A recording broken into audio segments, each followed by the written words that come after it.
हजारों वर्षों से जो सोच चली आ रही है उसे बदलना होगा। नए विचार हमें अमल में लाना होगा।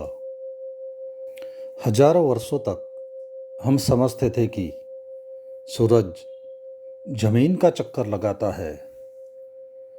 जिस आदमी ने पहली दफ़ा कहा कि नहीं, सूरज जमीन का चक्कर नहीं लगाता, जमीन ही सूरज का चक्कर लगाती है, तो सबको बहुत परेशानी हो गई। हमने कहा यह नहीं हो सकता, यह कभी नहीं हो सकता।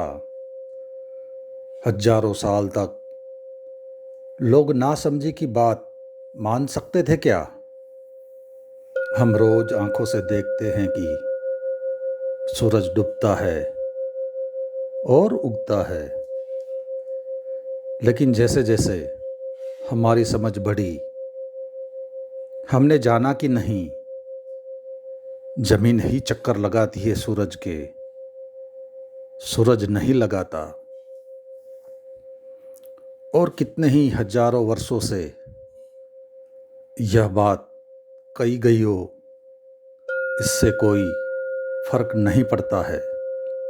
सूरज तब भी चक्कर नहीं लगाता था जब हम मानते थे कि चक्कर लगाता था, और अब भी नहीं लगाता है। हमारी मान्यता से सत्य प्रभावित नहीं होता। सत्य वो अपनी जगह है। हमारी मान्यता गलत होगी तो हम गलत और अंधेरे में भटकते ही रहेंगे। हमारा बोध स्पष्ट होगा तो हम सत्य के निकट पहुंच जाएंगे।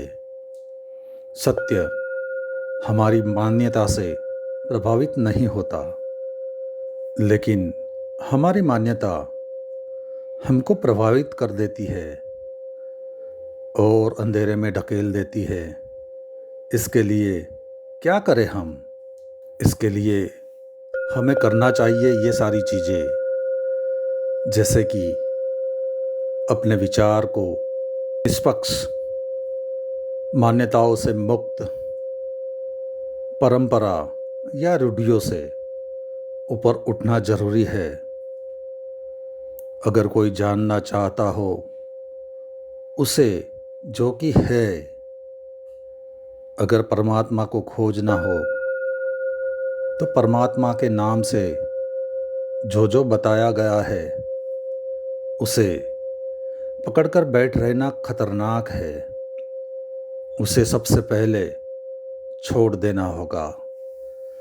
उसे छोड़ देना होगा इसीलिए कि उसका अभी पकड़ना अंधेरे में पकड़ना है, और जो उसे पकड़कर तृप्त हो जाता है, फिर वह सच्चे परमात्मा की खोज ही नहीं करता।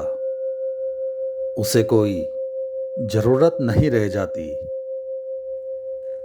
इसीलिए मैं जोर देता हूँ कि आपका चित्त निष्पक्ष हो, विचारपूर्ण हो, जागरूक हो, अंधा न हो, विश्वासी न हो और बहुत विवेक युक्त हो।